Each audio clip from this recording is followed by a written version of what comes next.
أسماء سميتموها أنتم وآباؤكم ما أنزل الله بها من سلطان وما تهوى الأنفس ولقد جاءهم من ربهم الهدى أم للإنسان ما تمنى فلله الآخرة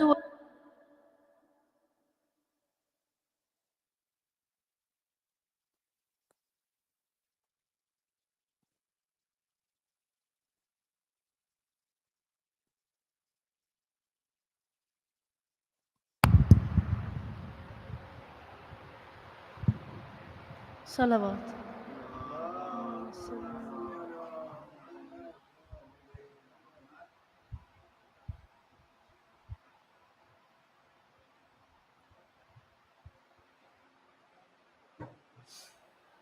بار دیگر صلوات.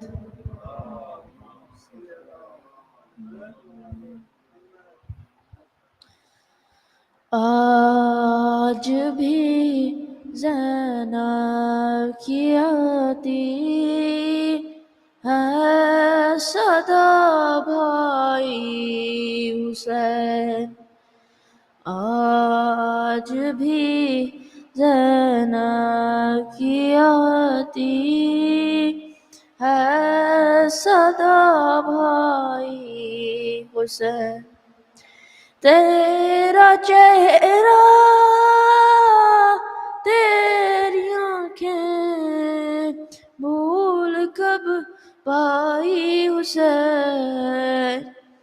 آج بھی زینب کی آتی ہے صدا بھائی حسین. چلتے ناقے سے گرایا خود کو جلتی ریت پر. چلتے ناقے سے گرایا خود کو جلتی ریت پر. گھٹنیوں کے بل میں تیری لاش تک آئی حسین. آج بھی زینب کی آتی ہے صدا بھائی حسین. بس میں گھبرائی تھی خنجر تجھ پہ چلتا دیکھ کر. بس میں گھبرائی تھی خنجر تجھ پہ چلتا دیکھ کر. پھر کسی مشکل میں گر کر میں نہ گھبرائی حسین. آج بھی زینب کی آتی ہے صدا بھائی حسین. صلوات.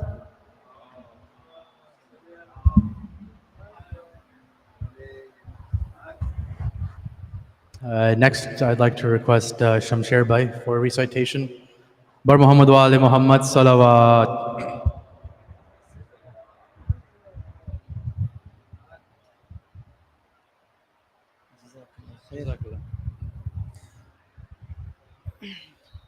بسم اللہ الرحمن الرحیم. صلوات. اللہم صلی علی محمد و آل محمد. یہ میں نعیم بخاری صاحب کو ٹریبیوٹ کے لیے آج تیار کر کے لایا تھا. دل میں رہا تھا وہاں پڑھنے کو لیکن نصیب میں یہاں ہے. جس دن انشاءاللہ جس دن یزید شام میں مسند نشین ہوا، جس دن یزید شام میں مسند نشین ہوا، سب ملک روح سیاہ کے زیر نگین ہوا. شبیر سے زیادہ اسے بغض و کین ہوا، ایذا سے اہل بیت کا در پہ لعین ہوا. کہتا تھا سلطنت کا تو سامان درست ہے، کہتا تھا سلطنت کا تو سامان درست ہے، سختی نہ ان پہ ہو تو سیاست یہ سست ہے۔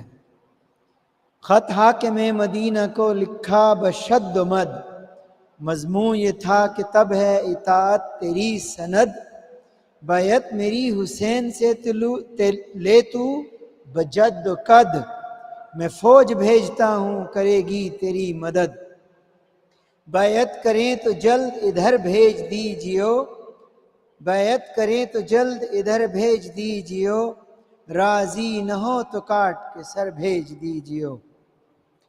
پہنچا اسے مدینے میں جب نامہ یزید، پڑھ کر وہ خط بہت متردد ہوا ولید، دل میں کہا یہ ظلم تو ہے عقل سے بعید، میں فاطمہ کے لال کو کیوں کر کروں شہید، دعویٰ سلطنت بھی نہیں ہے بے قصور ہے، ایسے کنارہ کش پہ ستم کیا ضرور ہے، آخر کسی کو بھیج کے شہ کو کیا طلب، بھائی بھتیجے شاہ کے حاضر تھے سب کے سب، فرمایا اس سے جا کہ میں آؤں گا وقت شب، معلوم ہے مجھے جو بلانے کا ہے سبب، سب جانتے ہیں بیعت فاسق حرام ہے، سب جانتے ہیں بیعت فاسق حرام ہے، اس کی طلب ہمیں یہ اجل کا پیام ہے، گھبرا گئے سن کے عزیز و رفیق و یار، قاسم نے رکھ لی سامنے شمشیر آبدار، اکبر نے بھی طلب کیا اسباب کارزار، آئے کمال غیظ میں عباس سے نامدار، کہہ کر یہ بات صورت شیر اٹھ کھڑے ہوئے، حاکم کے گھر نہ جائیں گے ہم بے لڑے ہوئے،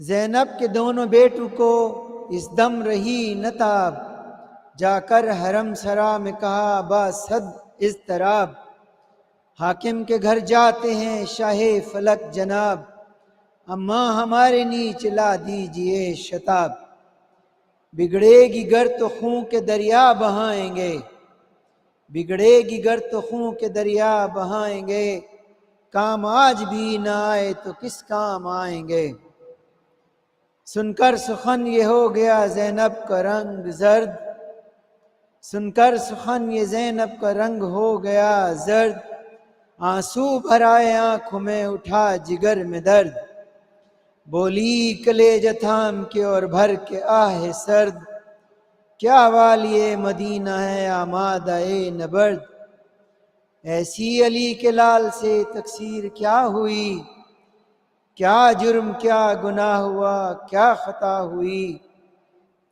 ہے فلک سے غرض نہ اسے حب جاہ ہے، قبضے میں نہ خزانہ ہے اور نہ سپاہ ہے، لوگوں سے رابطہ ہے نہ غیروں سے راہ ہے، جائے نشست قبر رسالت پناہ ہے، نہ حق یہ ظلم حق سے نہیں لوگ ڈرتے ہیں، جنگ اس سے جس غریب پہ فاقے گزرتے ہیں، نانا میں اس کے سر پہ نہ حیدر نہ ہے حسین، نانا ہے اس کے سر پہ نہ حیدر نہ ہے حسن، صدقے غریب بھائی ہو جائے یہ بہن، زندہ ہے جب تلک یہ تو جتنے ہیں پنج تن، زندہ ہے جب تلک تو یہ جتنے ہیں پنج تن، مرضی ہو دشمنوں کی تو ہم چھوڑ دیں وطن، گریاں ملے گا چین نہ زہرا کی جائی کو،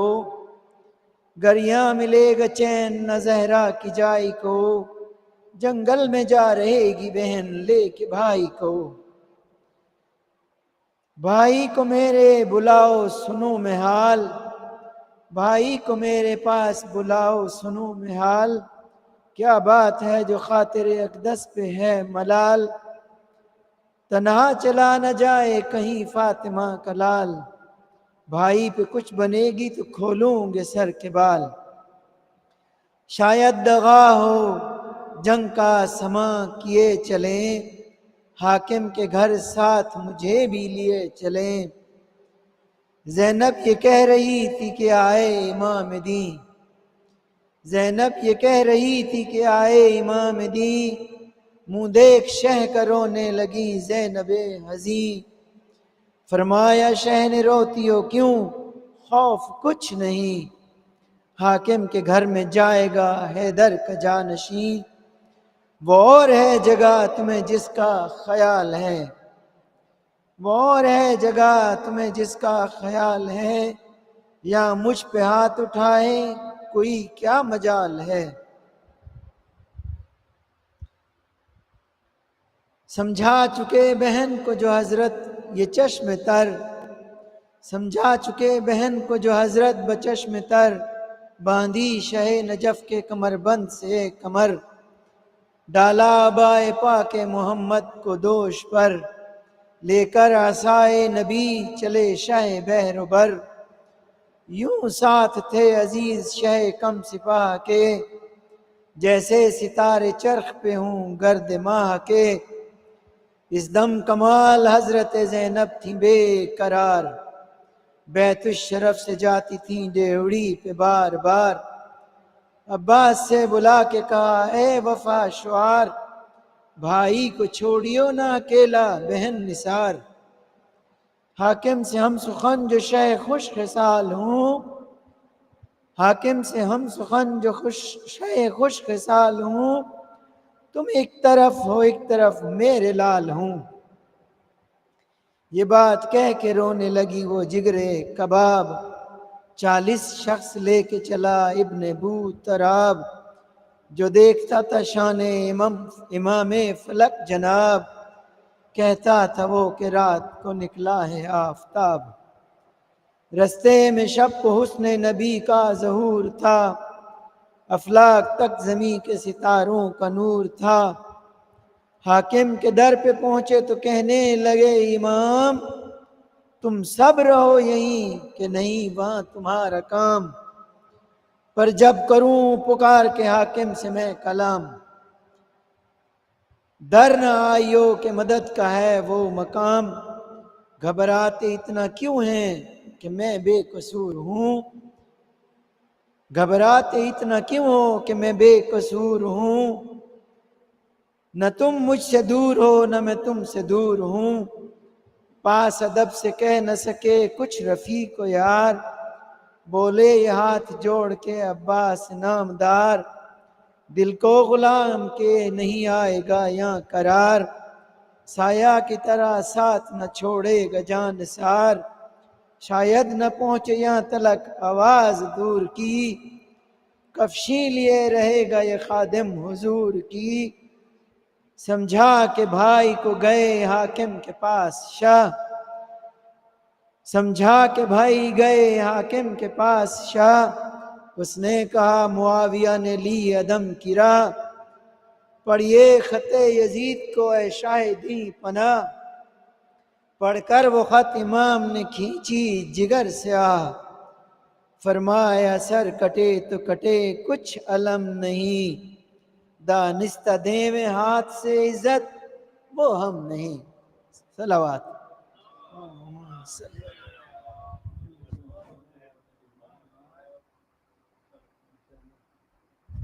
Thank you, Shamshir, by beautiful recitation.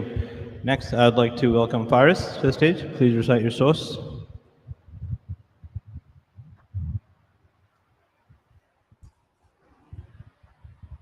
محمد والے محمد صلوات۔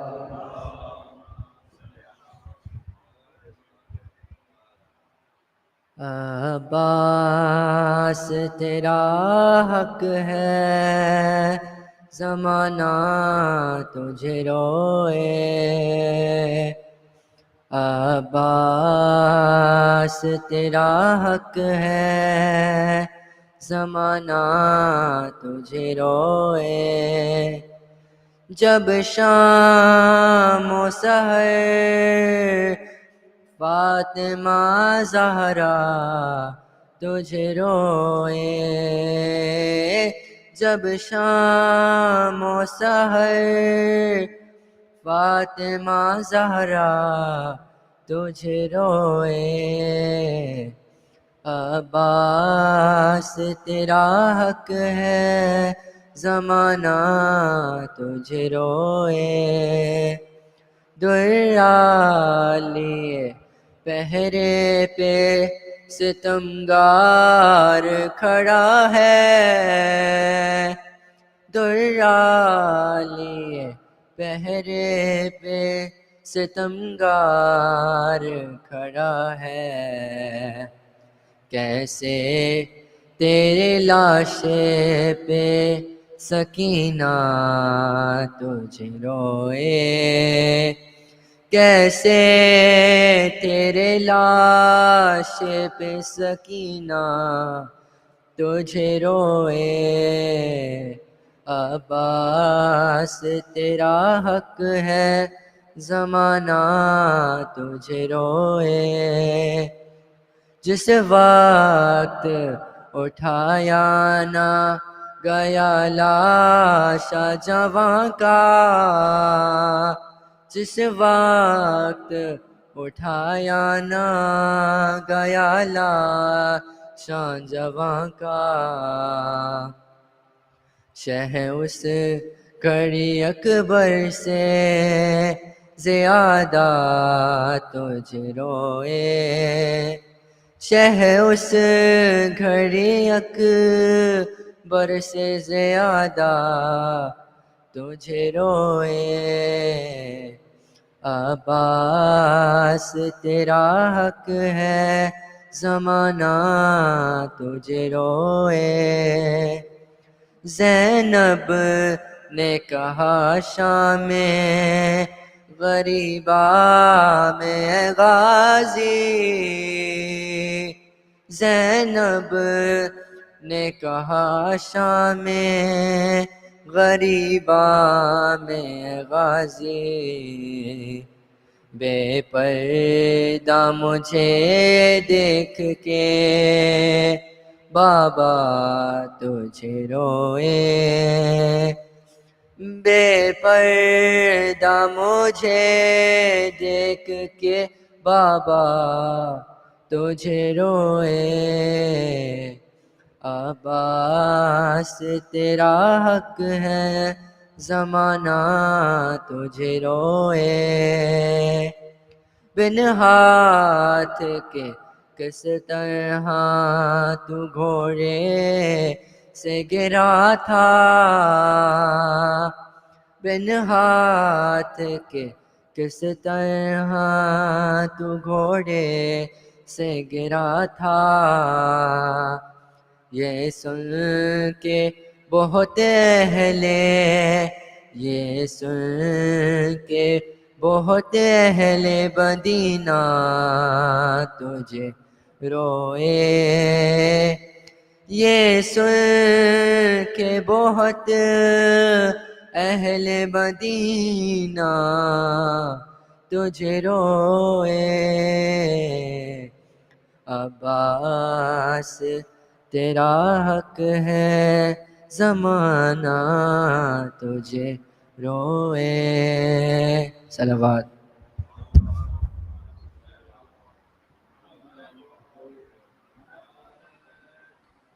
Thank you, Faris. Beautiful recitation. Next, I'd like to welcome Ali Hasnan for a recitation. Loud salawat. Allahumma salli ala Muhammad wa ali. بار دیگر صلوات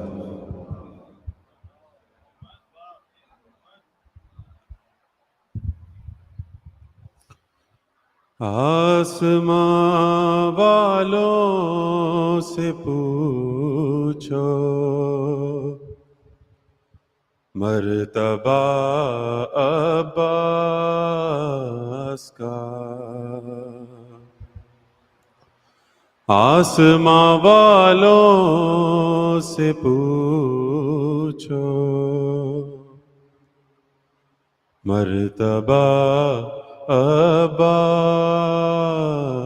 کا نام لیتے ہیں ادب سے انبیاء عباس کا نام لیتے ہیں ادب سے انبیاء عباس کا،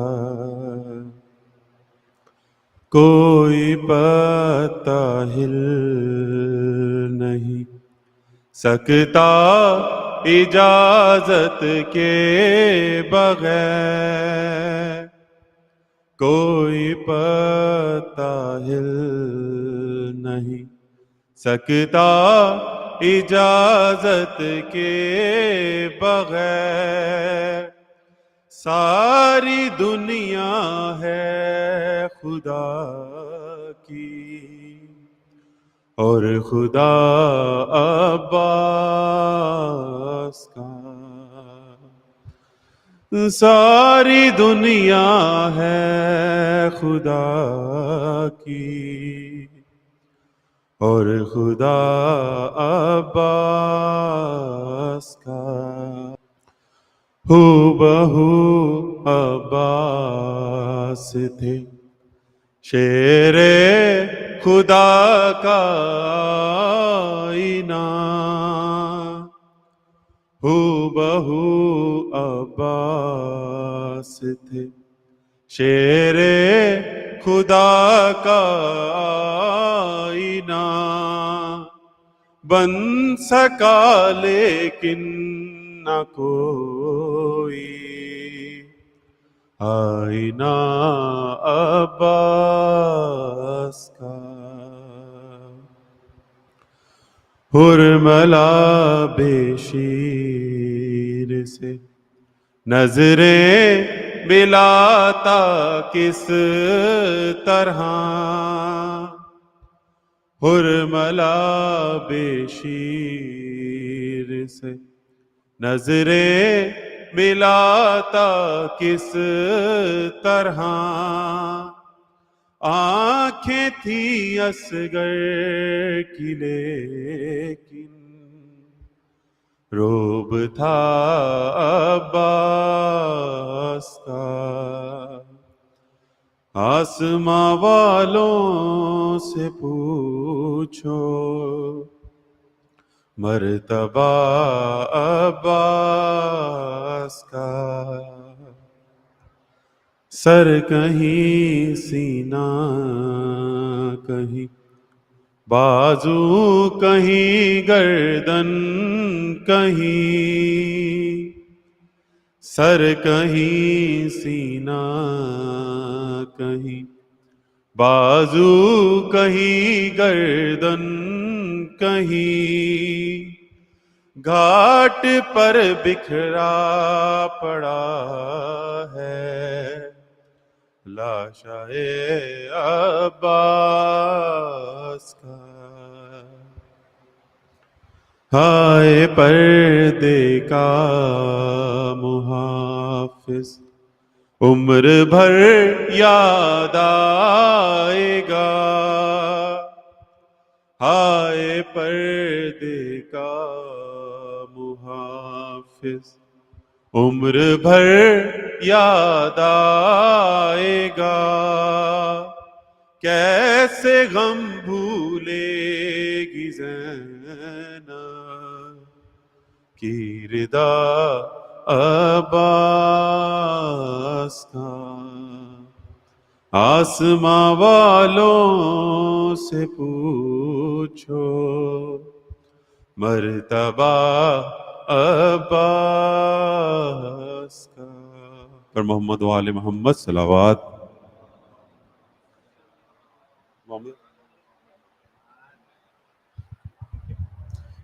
Thank you, Elias Nan. Beautiful recitation.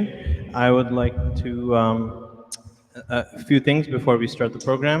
Tomorrow at Jummah prayer, 12:45, there is a meet and greet with Dr. Shabbir Kirmani. So I urge everyone to please come here. It's a good chance to network. It's a good chance to ask questions while we have him here. With that, loud round of salawat, please. Allahumma salli ala Muhammad wa ali Muhammad. I'd like to welcome Dr. Shabbir Karmali to the minbar, please.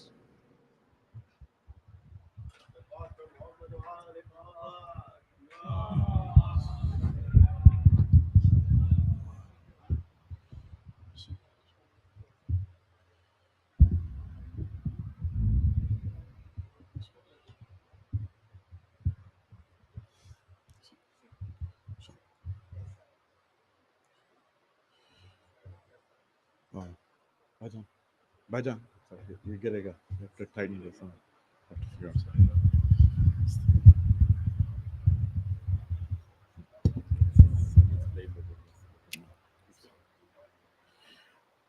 Fatiha.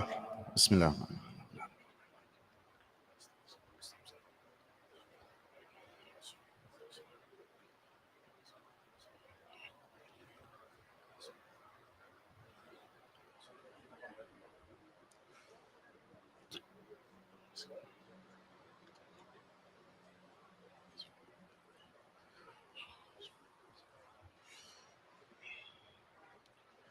أعوذ بالله من الشيطان اللعين الرجيم بسم الله الرحمن الرحيم فوض أمري إلى الله إن الله بصير بالعباد ولا حول ولا قوة إلا بالله العلي العظيم حسبنا الله ونعم الوكيل ونعم المولى ونعم النصير والصلاة والسلام والتحية والإكرام على الرسول المسدد المصطفى الأمجد المحمود الأحمد الذي سمي في السماء بأحمد وفي الأرض بأبي القاسم محمد اللهم صل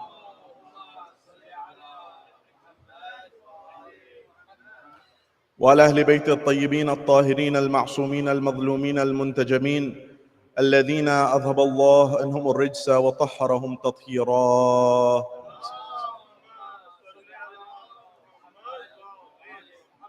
وقل رب اشرح لي صدري ويسر لي أمري واحلل عقدة من لساني يفقه قولي أما بعد قال الله تبارك وتعالى في كتاب الكريم بسم الله الرحمن الرحيم أم حسبت أن أصحاب الكهف والرقيم كانوا من آياتنا عجبا صدق الله العلي العظيم صلوا على محمد وآل محمد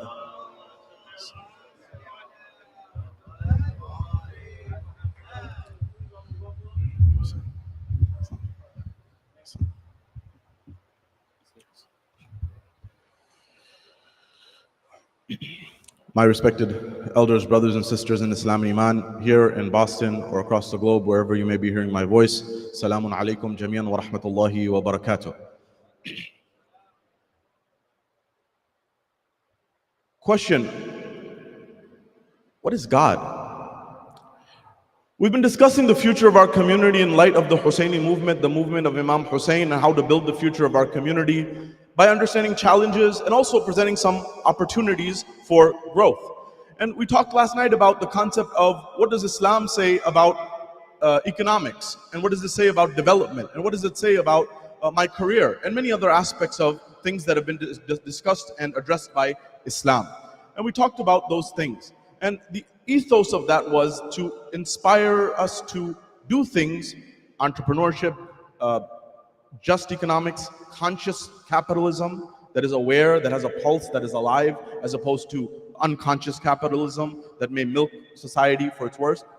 Tonight, we're going to take another dimension of trying to address the challenges that are faced in society. You'll notice that in the Quran, Allah teaches us how to think at times. And Allah shows us the limitations of our knowledge at times. Allah, for example, mentions in Surah Kahf some very important and very valuable lessons, for example. If you recall, Imam Hussein and our ulama say that this is something that is non-trivial. It's important to consider. And that is that it should not be taken for granted. And by the way, this tradition has been narrated by all Muslims, Shia and Sunni, by the way. And they say that Imam Hussein alayhi salam explicitly didn't show any mu'jizat in Karbala, like explicit major ones. Here and there, maybe small ones, but in terms of using his miraculous abilities or God's abilities, he didn't use it. There was one moment, however, that they say, the scholars say, from the Shia school and the Sunnah school, that there was a moment in time that has been documented. That was when the head of Imam al-Hussein alayhi salam was in the bazaar after Karbala. And narrators say that reputable companions heard recitation, moving of the lips of Imam Hussein, as well as recitation of the Quran. And one of the things that they say is Imam Hussein was reciting the ayat of Surah Kahf of the Quran. In particular, beginning from verse 9 onwards, Am hasibta anna ashab al-kahfi wal-raqim kanu min ayatina ajaba. We narrate to you the story of Ashab al-Kahf, for example, right? This chapter is a powerful chapter, and it leads to a lot of questions as to, of all the verses, of all the chapters, why this? Why was the Imam reciting this? And you'll find that this chapter, as a synopsis and a summary, it tells us three major stories. And the first story that it tells us is of Ashab al-Kahf themselves, the companions or the sleepers of the cave of Ephesus, who are believed in Christianity as well as in Islam. It's a common belief that we have, that there were some believers who were at the time when Christianity was the primary religion of God on earth. They asked God to preserve them, and God preserved them. Then there's the story of the meeting of Musa and Khidr. Allah says, go and meet Musa, go meet someone by where the two bodies of water meet. And Musa, who's a prophet of God at a very high position, he says, very well, and he goes and meets Khidr. And Khidr is eventually, he goes on this journey with him. And in the journey, at one phase, they go, and the one contingency or the one requirement that Khidr says to Musa is that, look, you can go with me, but I'm telling you, you're not gonna have patience. And this is important, and it's a very valuable lesson, because this is a prophet of God who's being told by someone who's not a prophet of God that what's gonna happen in the future. He's telling him what's gonna happen in the future, and that does happen, each thing that he says. He says, I'm telling you that you won't have patience. And so they go, and so Musa's a spectator observing with him, with Khidr, and Khidr drills a hole in a perfectly good boat, and Musa gets upset. So what's going on? He said, didn't I tell you, don't object, don't question me, have patience? I said, okay, fine. Goes further, he has a spectacle, the life of a young man is taken.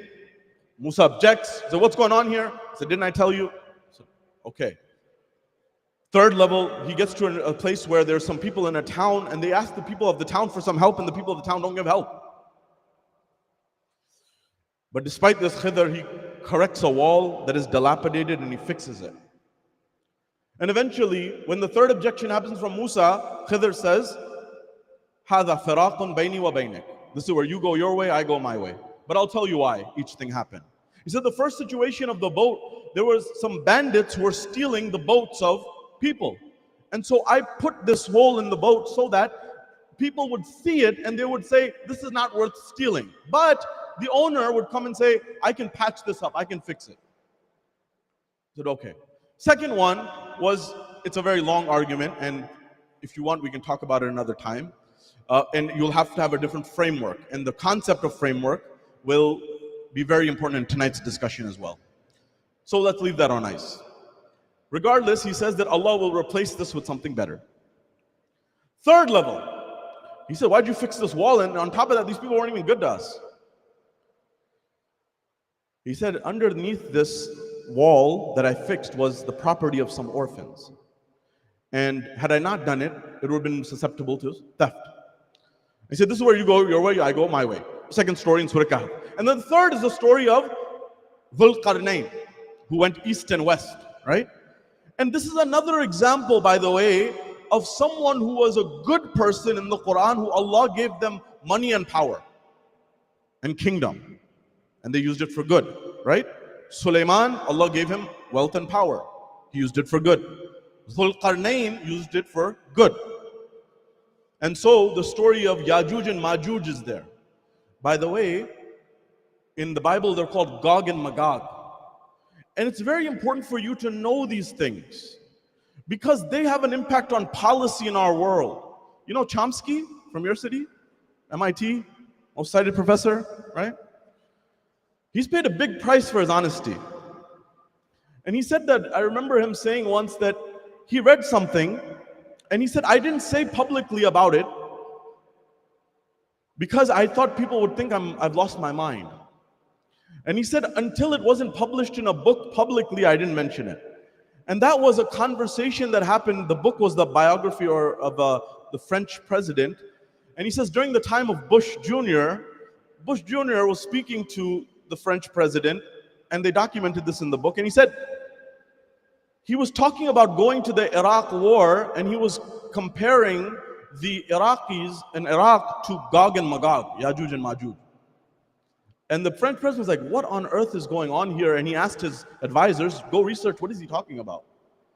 And you'll find that some people, whether it was the Iraqis, whether it was the Afghanis, whether it was the Russians in the 80s, they've used justifications such as Gog and Magog to validate their approaches. That makes complexity for you and I. The complexity is, in our era in 2025, we not only need to know our Quran, we also need to know the Bible of our friends and neighbors, and its interpretations and misinterpretations. So I'm not saying it's easy, but getting a PhD at MIT is not easy either, right? Getting your doctorate or becoming a pharmacist, whatever you're planning to do, becoming an entrepreneur is not easy either, right? Things that are worth it in life aren't often easy. There's some difficulty, and that toil will make you better on the other side. Having said that, tonight's conversation is understanding the dynamics of the world within us and addressing those challenges. If you look at the lives of the Imams, they also showed us that things are not always as they appear, and they show different approaches to handle problems. For example, Imam Hussein went to the plains of Karbala, but that's not the only way. Imam Hassan didn't fight the way Imam Hussein did. He was ready to, that was different, but he didn't have support. The supporters weren't there. If you look at the times of the fourth Imam used a different approach. He used du'as and, for example, the trees of rights, Risalat al-Huquq, or, adiyya and different things, du'as and, azkar, like zikr. And then if you look at the times, for example, of different Imams, the fifth and sixth Imam used knowledge, right? They used the University of Medina in order to spread the knowledge. And they were talking about different subjects, from economics all the way to cosmology, all the way to sciences and many other things. But then the later Imams had a different approach. They had to show you how do you deal with and how do you pray in a time where there's great difficulty. And that maybe have parallels with our times, by the way, where you can't even speak publicly sometimes on things. They showed us how to implicitly protect yourselves. It wasn't always a black and white approach.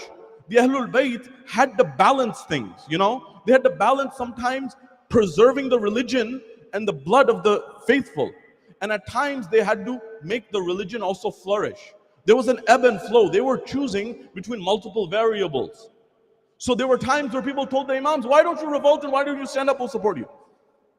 But the Imams saw a different problem. And the problem they were facing was, I don't even know if there will be enough Shias in a generation. We have to first save them, their lives and their belief system. Then we can propagate when time permits. So things are not always as they seem. You don't always have a simple goal, same goal. First point. Second point. When we come to our majalis and our conversations, this is where we need to very, very understand the challenges that we face. There needs to be an alignment between what we're looking for and what our challenges are and what we discuss. I'll give you an example. I come from Florida, and imagine from Florida, I come to you and I bring a gift with me. And the gift I bring to you in Boston is I bring you a palm tree, like a coconut tree. We got a bunch of them, like in Florida, right? We need to ship some to you. I say, mashallah, I love you, brother. May Allah bless you. I brought you a gift. Here's a palm tree. Plant it in your garden. It's like, as we say in the South, you'd say, bless your heart. And then eventually, you'd say, we'll take care of it, inshallah, we'll do it. And then you'd probably ship it back to Florida without me knowing, right? Just to be kind.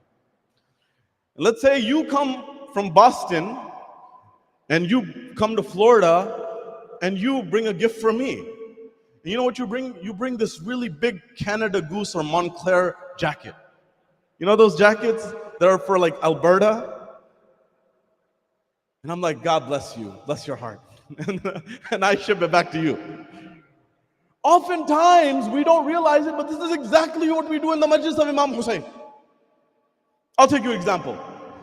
If you go to a place like, for example, a part of the world where there's discussions on certain topics, let's go to a place like, for example, Pakistan. Sallu ala Muhammad wa ali Muhammad. Somebody's got to fix this. I can't hold this again. Sallu ala Muhammad wa ali Muhammad. I think we need a screwdriver or something.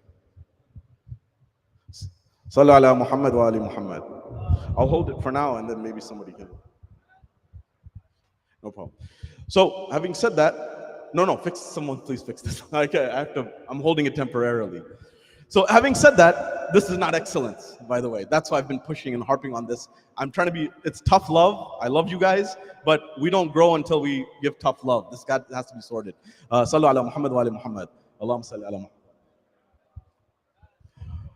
Having said that, stay with me, try to stay with me here. If you go to Pakistan, people are predominantly, you'll look at Pakistan, and Pakistan's a country that has the second of Muslim countries, that has the second largest population of Sunnis and second largest populations of Shias, of Muslim countries. Yes, India has many Muslims, but it's considered supposed to be a secular country. Right now it's Hindutva, right at the moment, it's supposed to be secular. Anyways, if you go to the largest country of Muslim is Indonesia, right? If you go there, you'll find that is the debate in Pakistan, for example, on the issue of Allah. Yeah, in some circles, private circles, in defense maybe, yeah. But not in the general populace. People will say, I believe in God. Is there a debate in the issue on the Prophet, on Allah, on the Prophet, the Messenger? No. The vast majority of the people there are Muslim, so there's no debate on it. The issues and the topics often become Imam Ali alayhi salam, right? As an example. And the issue is that is he the fourth Khalifa or is he the person who is, for example, the Imam, and these debates ensue. Now go to a place like Iran. And Iran is it's not monolithic, nor is Pakistan monolithic, but there's different views. And after the Safavid dynasty, what's happened is there's an environment where majority is Shia. In that environment, is there a debate, for example, on Allah in the practicing community? Maybe not. Is there a debate on Rasulullah? No. Is there a debate on Imam Ali? Maybe not on the practicing community, but there may be a debate on other things. This is your marja, this is my marja, X, Y, and Z.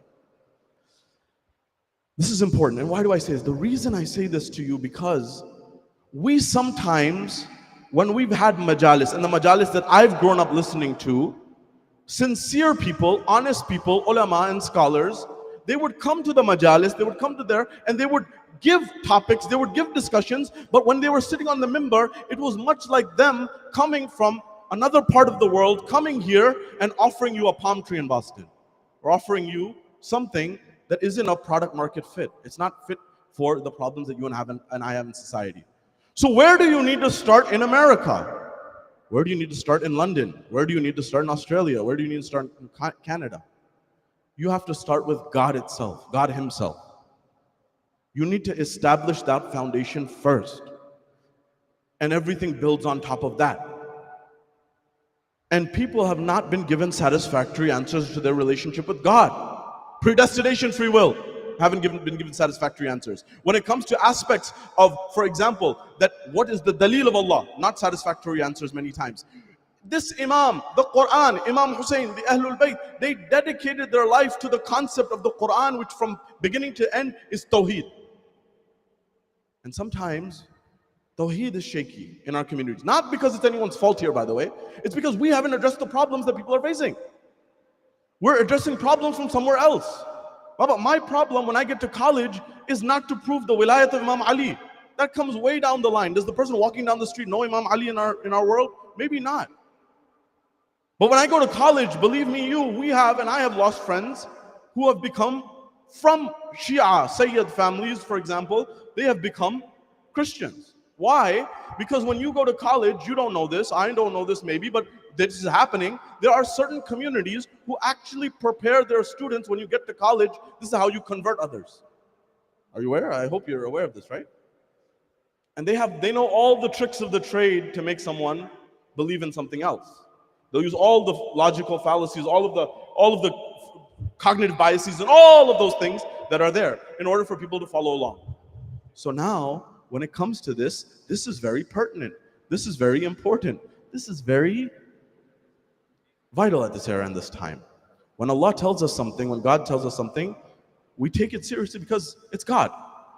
But I need to believe that God's there. I need to believe that this Lord is someone of importance. So the first level of this conversation of God tonight, and solving this problem as much as possible that we can in our communities, is the question of evil. In the West, and when I say West, the Western philosophy, that could be in Australia as well, right? Australia is geographically not necessarily West, but philosophically it's there. The question of evil. This is one of the major reasons that people have left religion in the 21st century. And they say that why does evil exist? And because evil exists, therefore I don't believe in God. Evil, they would say, is why does a young child get cancer, for example?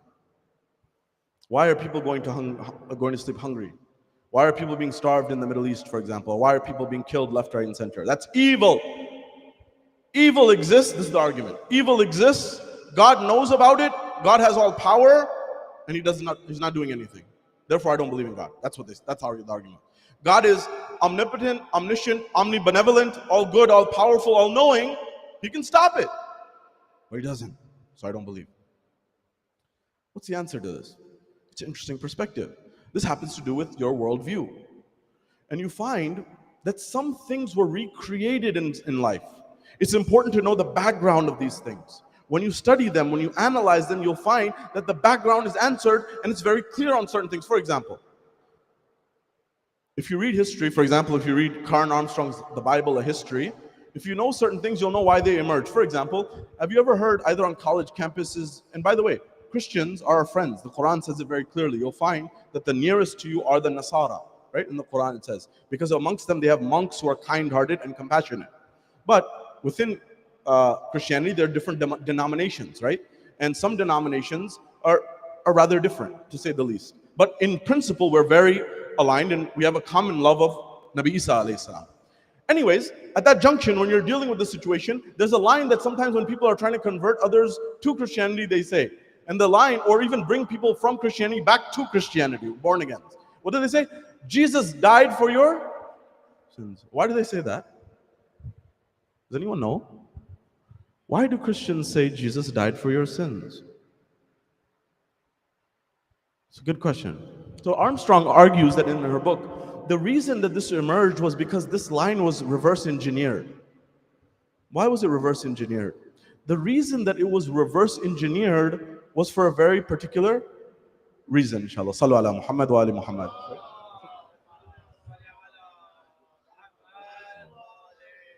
Thank you so much. Jazakallah. God bless you. Thank you so much. Sallu ala Muhammad wa ali Muhammad. Allahumma salli ala.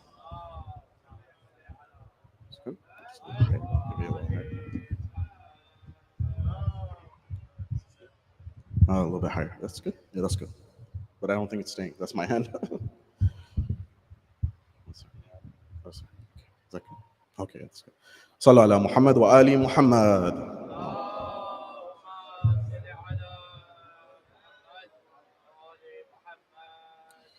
Okay, so the question of evil. The question of evil in Western society says that God's to blame. But in Islam, it doesn't see it that way necessarily. In fact, many Eastern religions don't see it that way. When it comes to this, you'll find that in the Quran, the dynamic is such that we understand in Eastern philosophy that God created the world. Creation implies separation. And when there's separation, whatever is separate from God will be less than good. So why did the Christian community say, why did Jesus die? Jesus died for your sins. Because there was a question in the beginning of Christianity which no one knew how to answer. And that question was that the belief of Jesus being crucified, right? Jesus was crucified according to the Christian belief that people killed him. And the answer that nobody had was if God, that they believe and we believe, God is omniscient, omnipresent, omnibenevolent, God is all-knowing, all-powerful, all-good, God is all-powerful. The question in Christianity in the early days that somebody just like you asked the clergy and they didn't have an answer, and the question was, how did humans kill God? How did human beings kill God? How's that possible? Nobody had an answer. So they had to reverse engineer the answer. The answer became, well, Jesus died for your sins. And the reality of the matter is, this is what Islam invites us to believe in God with dalil and with evidence. And to that end, when it comes to the question of evil and why that exists, what we call evil in Western society, it may be that that's not evil in the domain of Allah, of God. I'll give you an example. There's a book called Flatland. Flatland is a 100-year-old book, but it has a very good thought experiment that you can think about. And it says, imagine your life and imagine yourself in a two-dimensional world. Two-dimensional world, right? X and Y, right? Dimensions. A Cartesian plane, a piece of paper, for example, or a television screen. Two-dimensional world. Now imagine in that same two-dimensional world, you take your finger and you pierce it through that two-dimensional world. So you pierce it through the piece of paper, or you pierce it through the television screen. if you're in that two-dimensional world, if you're in that 2D world, in the piece of paper, in the television screen, what will you see? Paper world is 2D. My finger is 3D. What will you see in the two-dimensional world if I pierce my finger through that world? What do you see?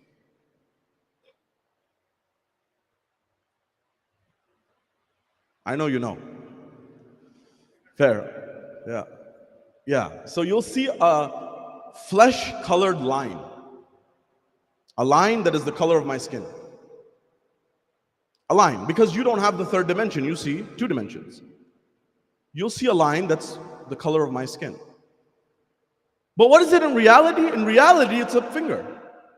To you, in the two-dimensional world, where you don't have the third dimension, to you, that's a line. Similarly, you may find that our world, we think or we believe at this moment, based on science, we live in either 3 or 4 dimensions that is observable, right? Time, space, continuum, for example, right? Length, width, breadth, and then time, the model there. But mathematically, there may be more dimensions, right? If you study string theory and other forms of sciences, there may be 9 dimensions, 11 dimensions. If you remember your linear algebra classes in college, I remember my professor actually was an MIT grad who taught me that. God bless him, Professor Chaudhry. He was a spectacle, and we're doing math in multiple dimensions, right? All of AI is based on linear algebra, right? So that you should know that background of it, right? And so we're not able to visualize it, but we know that the matrices and vertices and the vector calculus, that it works, right? And there's a lot of theories in physics that are pretty advanced in that area, right? Okay. What we call evil, it may be that in the domain of Allah, what we call evil, when we call something evil, it may be like the child going to sleep hungry or X, Y, and Z. It may be that the analogy may be like us calling the finger a line. When in reality, we don't see the whole picture. We don't see all the dimensions. Please don't misunderstand me. I'm not saying I want anyone to suffer. I don't want anyone to be hurt. I don't want anyone to do that. But sometimes we don't know what's happening.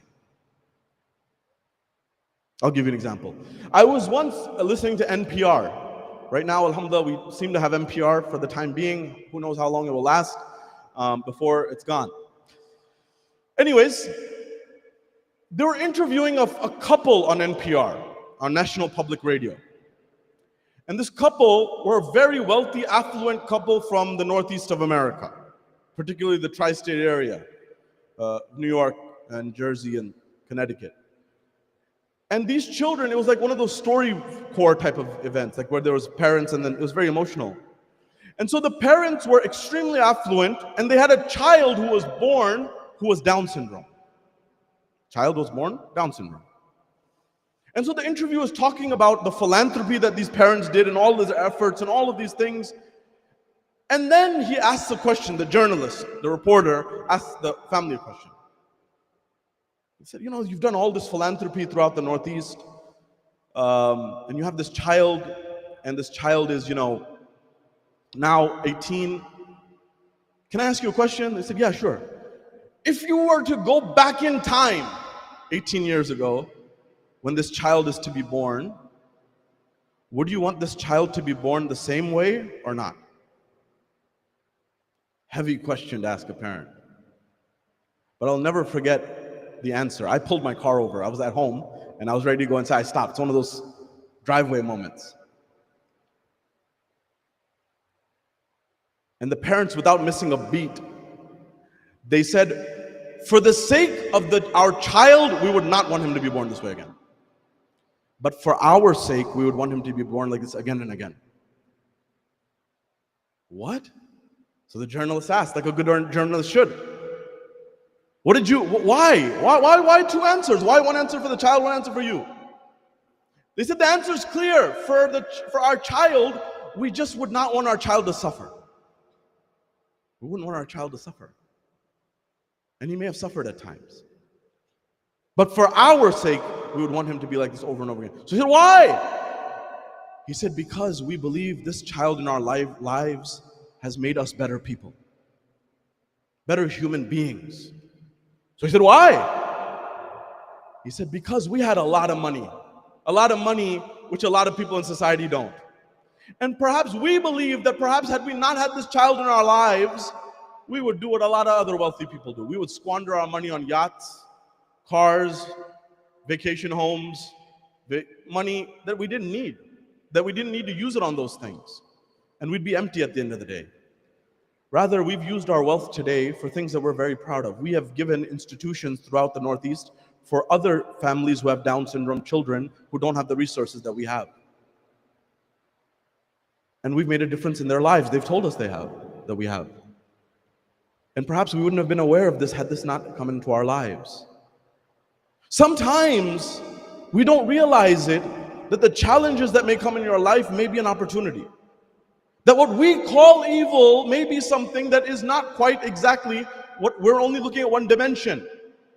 Further than this, you may look at, for example, this dynamic of evil and this question of evil and ask about autonomy and ability. We may say, God, why are people suffering in parts of the world, such as the Middle East and other parts of the world? And God says, well, why did I make you? Why did I make you my vicegerent on earth? Why did I make you my wazir on earth? Why did I make you my khalifa on earth? Inni ja'ilun fil ardi khalifa. Why? I empowered you to come together and do something for betterment of society. But if we in our current state as humanity, we're not really doing as much as we should be doing, right? It should be stopped in a moment. We're trying, perhaps. But let's say that if God fixed it, if God fixed all our problems, then we'd say this opposite, right? Insan, you can never make people happy. We'd say, Ya Allah, if you gave us a chance, we would have done it. If you gave me an opportunity, I would have solved global poverty. If you gave me a chance, I would have caused global peace. If you gave me a chance, I would have made the world a better place. Well, here's your chance. Here's your opportunity right now, right here. This is the battlefield of life. Each breath that you have is that opportunity. So the first aspect is what we may perceive as evil may not be evil. Number two, the second aspect of what I want to share with you on this is this istidlal and dalil of Allah. Now, there are different proofs, such as Avicenna's proof of God, Ibn Sina, who many Christians have gravitated towards, or even the Kalam cosmological argument, which was by Al-Kindi and others say, other thinkers, who now Christian communities actually look at this to try to answer and understand the concept and the notion of God. But I'm going to leave everything, but if nothing else, remember the following. This calculated nature of our world is not trivial. I want you to never forget a name. There was a man by the name of Antony Flew. Have you heard of Antony Flew? Antony Flew was the biggest atheist of the 20th century, not 21st, 20th century. And many people became atheists because of him. Dr. Antony Flew. Before the big four today, it was Flew. And a few years before he died, he wrote a book called There Is a God. And he changed his belief system. And a lot of people in the atheistic community got very upset at him. And they said, you changed your belief system? We became atheists because of you. They said, why? He said two reasons. One is the answer, and it's a longer discussion. If I had time, I would share it, but there was a notion of, in Stephen Hawking's A Brief History of Time, that there was this theory that, he wasn't saying this is how it is. He's saying the example would be that the way the universe came to be would be that if you put a bunch of monkeys in a room and they were just typing away at a typewriter, eventually, years down the line, they would come up with something. Not a word, but not even a word, not a paragraph, not a sentence, not a paragraph, not even a page. They would come up with the sonnets of Shakespeare. And there was a Schroeder, a German physicist, who crunched the numbers, and he said, the impossibility of this is absurd. Like, how much would you wager on it? You wouldn't bet on this. Like, for example, people think that, lottery, playing the lottery. Don't play the lottery, please don't. But if you do, the chances people think is 1 in 2, I'm going to win. When the chances are 1 in 100 million or something, right? But then people say, chance of getting an accident, oh, I'll never get an accident. It's like 1 in 4, 1 in 3. And the reality of the matter is we make all of these mistakes in our minds all the time. So probabilistically, he said, number one, I don't think that's very plausible. And number two, he said, there's another reason. And the reason Antony Flew changed his mind, he said, was 3 letters. Deoxyribonucleic acid. DNA. So what? DNA? I think some of the brothers here work on CRISPR and whatnot, right? I think brother there, right? This is the future of our world. If you don't know about genetics, please get up to speed on genetics and the genome and DNA and all of these things. He said the amount of information that is encoded in DNA is a lot. A lot, right? He said, and that's not coincidental. Remember like adenine, guanine, cytosine, like those things, right? Base pairs. He said, that doesn't seem trivial to me. And he says, it seems that that's programmed into the human DNA. And so the argument that he essentially said was that that information is encoded, it is programmed. And so whenever you see something that has been programmed, know there's a programmer. He said, to me, that's God.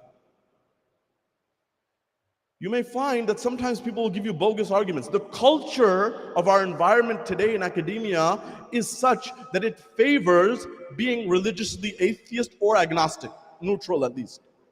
But that doesn't mean that most scientists are atheists. There may be, or agnostic, they may have deep belief. For example, the Big Bang Theory. You've heard of the Big Bang Theory? Do you know who came up with the Big Bang Theory? Lemaitre. Lemaitre was a French-Belgian physicist. That was his day job, or his night job. Do you know what his other job was? He had 2 jobs. One, he was a physicist, and the other, he was a priest. Same guy. You can see pictures of him wearing his priest attire. He was a very devout believer. Ibn Sina, the massive intellect of his time globally, he still put proofs of God on paper. He believed in God. And so, what I want you to think about, the take-home message is, there are answers to these questions. Perhaps we just have not investigated them to the depth that is due, to the effort that is due, to the time that is due. And so you may find that there's beautiful perspective. So God, Allah subhanahu wa ta'ala, is something that is vital. That's why Imam Hussein, that's why the Ahlul Bayt gave their lives and they dedicated everything that they had to Allah subhanahu wa ta'ala. Recall that in Dua Arafah, Imam Hussein alayhi salam, he talks about Allah's magnanimity and magnificence. And at times he says, Ya Allah, by the matrices of my teeth and the dents and the esophagus. And he goes through a whole anatomical detail of the human being. And then he says a line, Oh Allah, oh God, what has he gained who has lost you? And what has he lost who has gained you? God is your super capability, your superpower, your accelerator. When you have Allah with you, nothing should be impossible. That's why it's so central. That's why it's so important. That's why the belief in Allah subhanahu wa ta'ala is so central, that to the point that Imam Ali is in the heat of battle. And then someone comes to ask him, Ya Ali, what's the proof of God?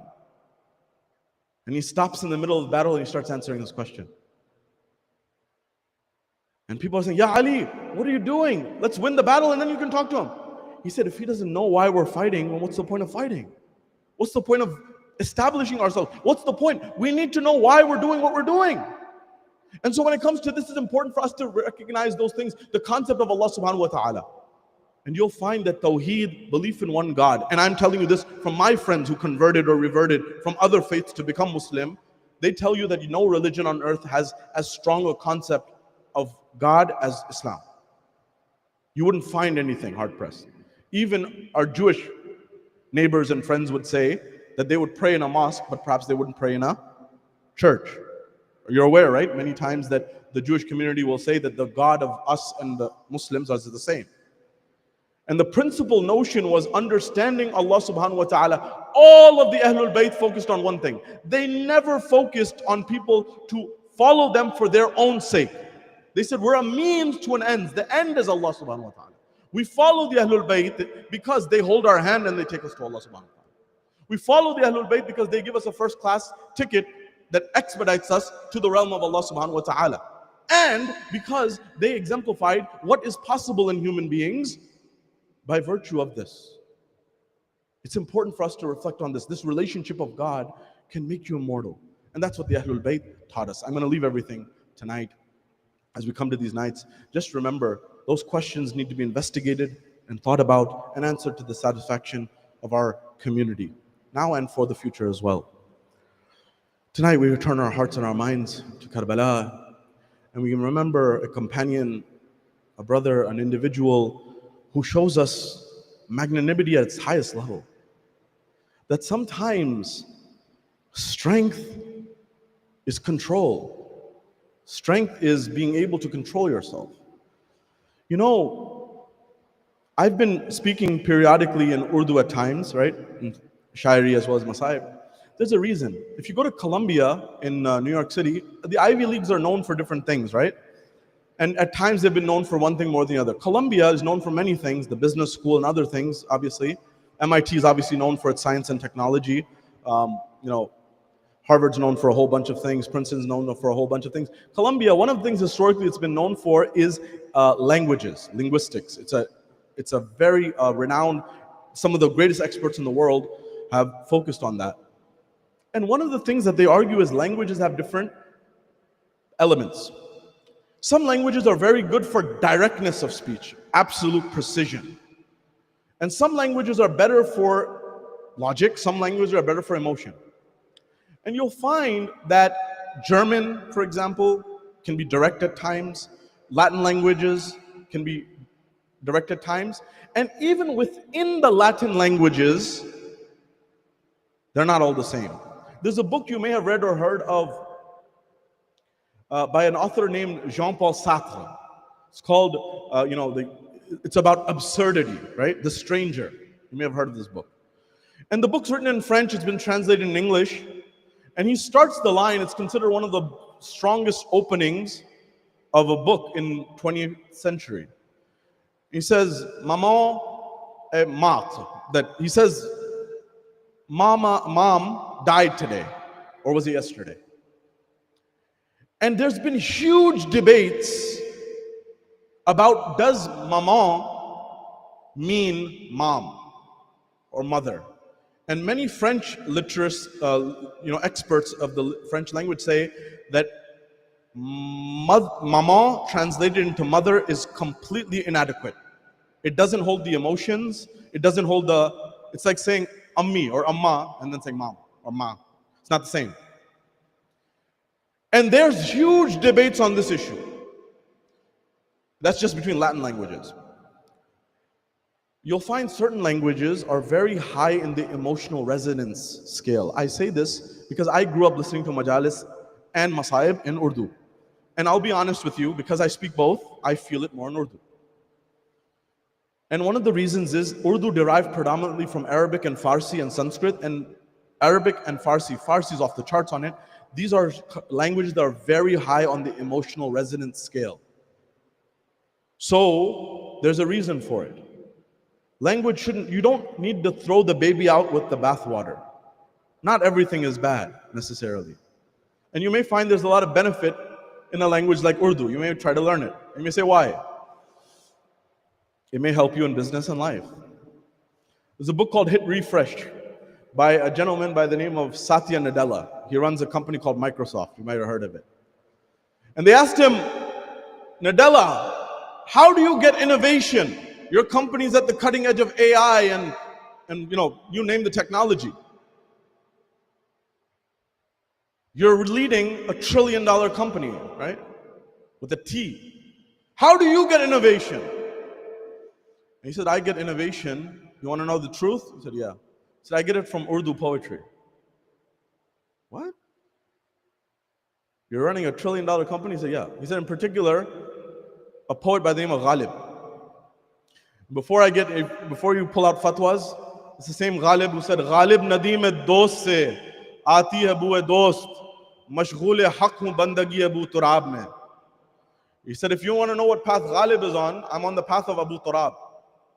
Anyways, Nadella says that there's one line of poetry that every single day, its interpretation for me changes. He said, what I'm about to say, he talked about his love of Urdu poetry in the book, and what I'm referring to now is going to be in his public talks that he's given.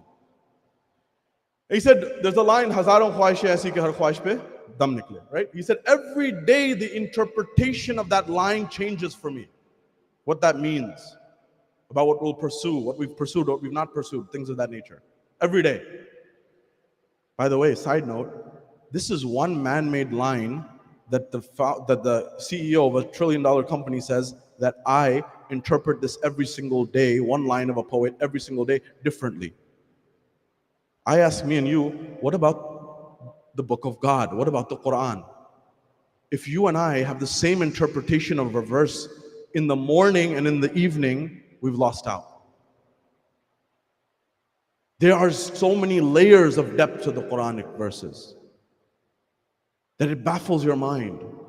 That's the relationship we should have, at least as followers of Ahlul Bayt, to the Quran. Anyways, so you'll forgive me, I use Urdu at times because it's able to pack a punch of meaning.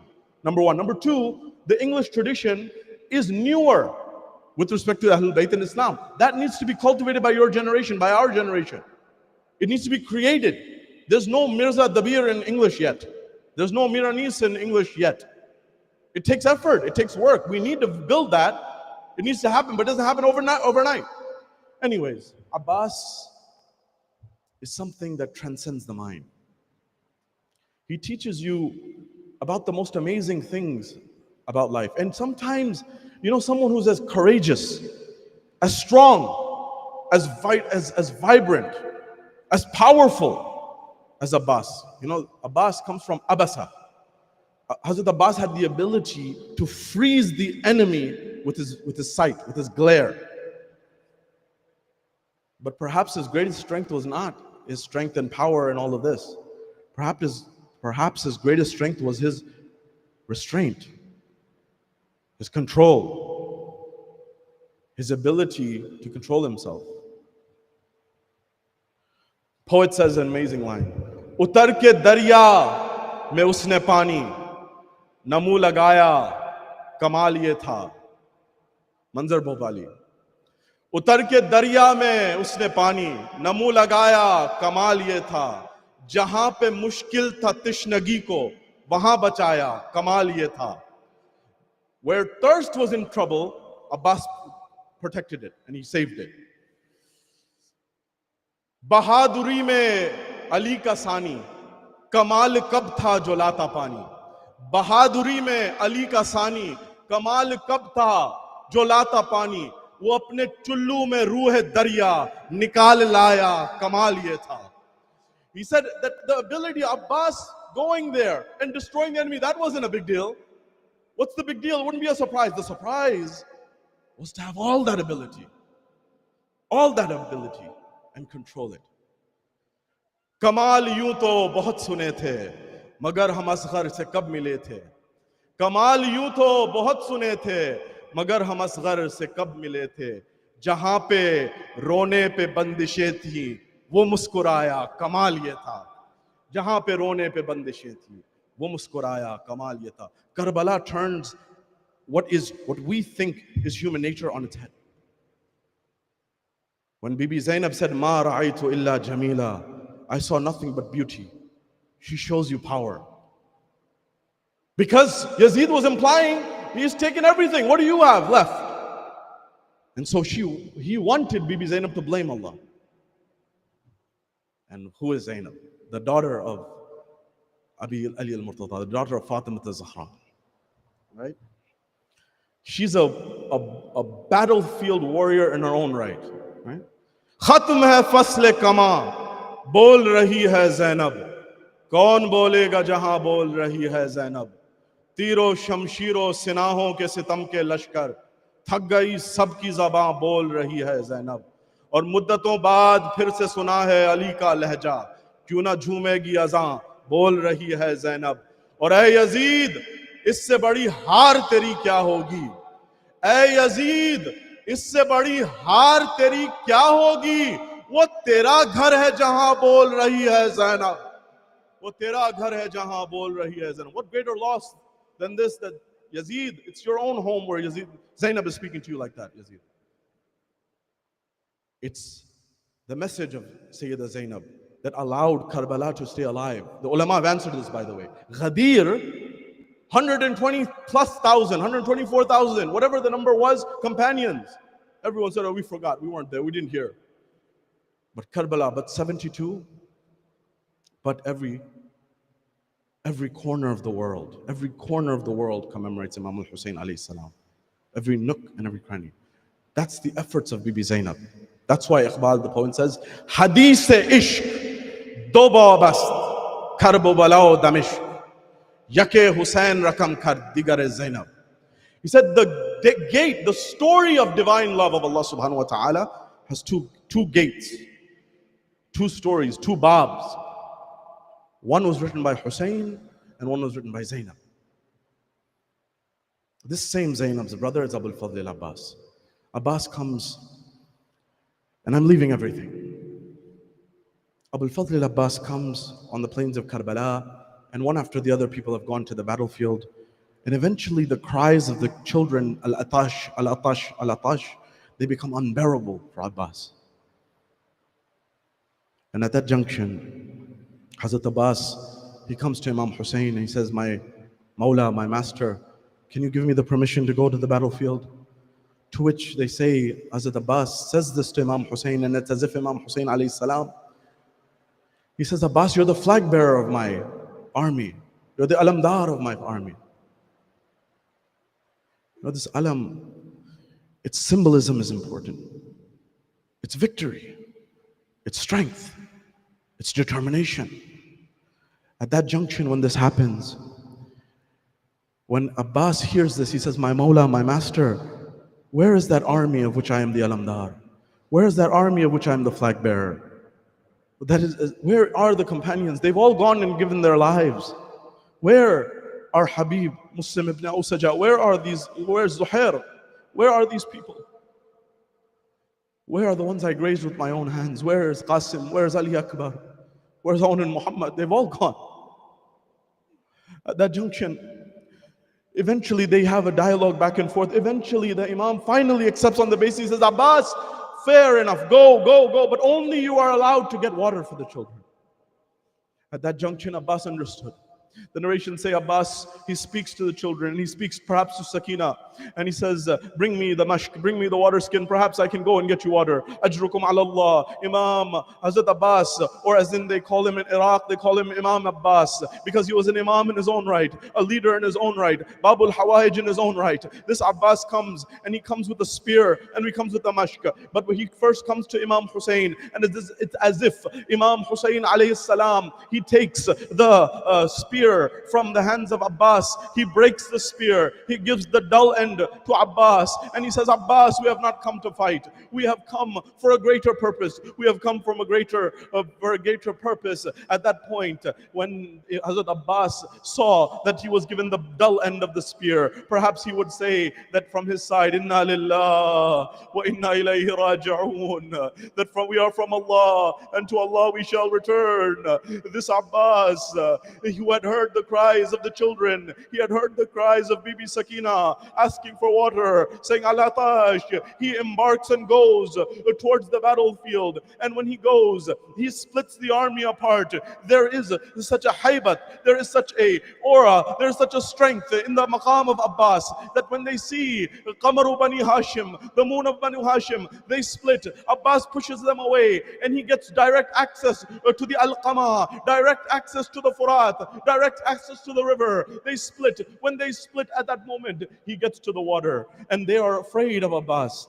And Abbas stops, and he bends down, and he takes in his hands this water, and he looks at it. The narrations say that he calls out and he says some poetry. He says, Ya nafs min ba'dil Husayni huni. He says, oh nafs, oh Abbas, oh yourself, you'll drink water while your master Hussein is thirsty. How can it be? Abbas, the symbol of loyalty. Abbas, the symbol of wafa. He takes the water, he throws it back towards the river. He fills the mashk. And when he fills the mashk, he gets back onto his horse. When he gets back onto his horse, he proceeds back towards the Khayam Husseini, back towards the tents of Imam al-Hussein, to the point that they say the enemy observes and the enemy notices that Abbas is not fighting. Abbas is going and he's just pushing the enemy away, but he's not fighting back. He's going for a different purpose. It seems that perhaps he has not been given permission to fight. When they hear this, they make arrangements. The enemy says that get the archers to take aim for the hands of Abbas. At that point, they take aim for the hands of Abbas. Abbas, who is going back on horseback, who has the mashk in his hand. They take aim for one of his arms. The arm of Abbas is severed, it's cut, and it falls to the ground. Abbas moves the mashk to the other hand. At that point in time, when he moves the mashk to the other hand, they take aim for that same hand. The hand of Abbas is severed again, the other hand. Abbas alayhi salam, he puts the mashk into his mouth and grips it with his teeth. He says, it's as if he says to the horse, just get me to the tent, just get me there so that I may give this water to the children. But the narrations say the enemies didn't stop there. They took aim for the face of Abu al-Fadl al-Abbas. They say an arrow pierced through the air, and as it pierced, it struck the mashk, and they say there was an arrow that struck the eye of Abu al-Fadl al-Abbas. The water was drained. Abbas is swaying on the horse left to right, and at that point, when it's his final moments, he falls towards the ground. And when he falls towards the ground, he calls out, Assalamu alayka ya Aba Abdullah. Salams, my final salams. Alaykum minni akhir salam. My master, my Mawla, Aba Abdullah. My final salutations, my final salams upon you. They say when Imam Hussein heard this, he ran like a lion towards the battlefield. He pushed the enemy away. He saw on the plains of Karbala was lying the moon of Banu Hashim, of Qamaru Bani Hashim, Abul Fadl al-Abbas. But in what state? In what state did Hussein send him? And in what state was he? Hazrat Abbas, Imam Hussein takes the head of Abbas, he puts it in his lap, and when he puts it in his lap, at that point in time, he begins to see Abbas with blood in his eyes, Abbas in a state where his hands have been severed, Abbas was Babul Hawaij. This Abbas, Imam Hussein alayhi salam sees Abbas, and at that junction, there's a conversation that ensues. And he says, my master, my Mawla, I'm about to leave this world. If there's anything that I can do for you, if there's any khidmat, if there's any service I can do to you, for you, before I leave this dunya, please tell me. I would be the first to do it for you. He says, no, Abbas. But he said, my Mawla, my master, if it's not too much trouble, may I request something from you? May I ask you for a favor? He says, Abbas, tell me quickly before your soul departs. He says, my master, my Mawla, I'm told by my father, by my mother, that when I came into this world, the first sight that I saw, the first eyes, when I opened my eyes the first time, the first one I saw was you. The same way our father, when he opened his eyes, he saw Rasulullah. When I opened my eyes, I saw you. I wish that when I leave this world, the final sight that I see is you. He said, Abbas, then look at me. He says that my master, my Mawla, I wouldn't trouble you, but I can't see. There's an arrow in my eye. There is blood in my eye, and I would remove the arrow myself. But my Mawla, I don't have hands. My hands have been...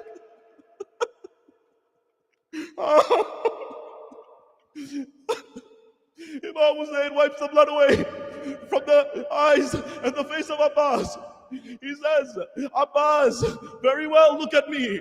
And he said, Abbas, I also have a wish. I also have a desire. He said, my master, he says, what is it? Please tell me that I can fulfill it. He said, Abbas, from the day that you came into this world and from the very moment you began to speak, you have always called me Aqa. You have always called me Sayyidi wa Mawlai. You have always called me Imam.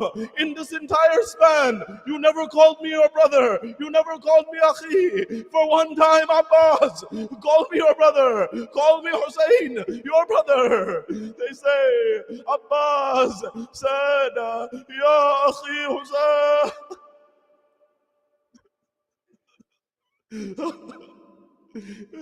The ulama of Fars, of Persia, some say that when Abbas fell, he said a line and he cried out. And when he was falling from the horse to Abu Abdullah, he said, Ya akhak, atrik akhak. He said, oh brother, come to the assistance of your brother. Abbas has fallen towards the ground. When this happened, at that moment, Imam Hussein brings the body of Abbas into the tents. When he brings, these are the final ayyam. Who knows what will be accepted? Our great scholar said, we don't know if our intellect, our books, our works will be accepted. Ayatollah Najafi Marashi, he said, don't know if all of my works will be accepted. But he tells his son in his wasiyah, if you can do something for me, there is a handkerchief that I spent my whole life crying for Abu Abdullah. Just make sure you bury me with it, because I don't know if anything will be accepted, but perhaps they will have mercy on me for having mercy and love for the son of Fatima al-Zahra. Who knows? These are the final nights. Ajrukum ala Allah. At that point, Abbas comes, and when Abbas comes from the distance, the children see. It's as if they see the flag coming and they see the mush coming. It's as if Sakina is saying, oh children, my uncle Abbas is coming back. He's on his way back. We'll have water shortly. But what does she see when Imam Hussein comes? When he's bringing the body of Abbas, she sees that it's Hussein and Abbas's body is coming. It's as if Sakina says, my Baba, my father, I won't ask for water my whole life. Just give me my just give me my Al-Qaba Fadl Abbas. Ajrukum ala Allah. I'm finishing. Final few moments. Ask for your hajat. Ask for your du'as. Why? Because Abul Fadl Abbas, they say he had only two desires in this world. One was to fight on the day of Ashura, and one was to get water back to the tents of the children. It's as if Allah said that, oh Abul Fadl, you give these two to me. You won't get it in this dunya, but from this time to the end of time, whoever comes to us through you, we will grant them what they want. Ajrukum ala Allah. At that point, they say that when the news reached Bibi Ummul Baneen in Medina, she would only ask for Imam Hussein. She would only ask for Abu Abdullah. But one day she went to Jannatul Baqi, and she was very far in Medina from Iraq. She was very far from Karbala. So she had 4 sons who she gave on the plains of Karbala. And she would make 4 graves in the sand of Baqi. And then she would wipe them away. And then she would say, Ya Hussein, Wa Hussein.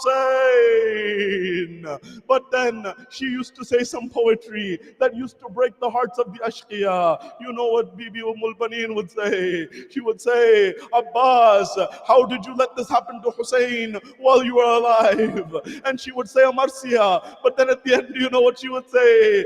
She would say, but perhaps Abbas, maybe you had a situation where you didn't have a choice. You weren't able to do anything because Abbas, I heard they cut your hands.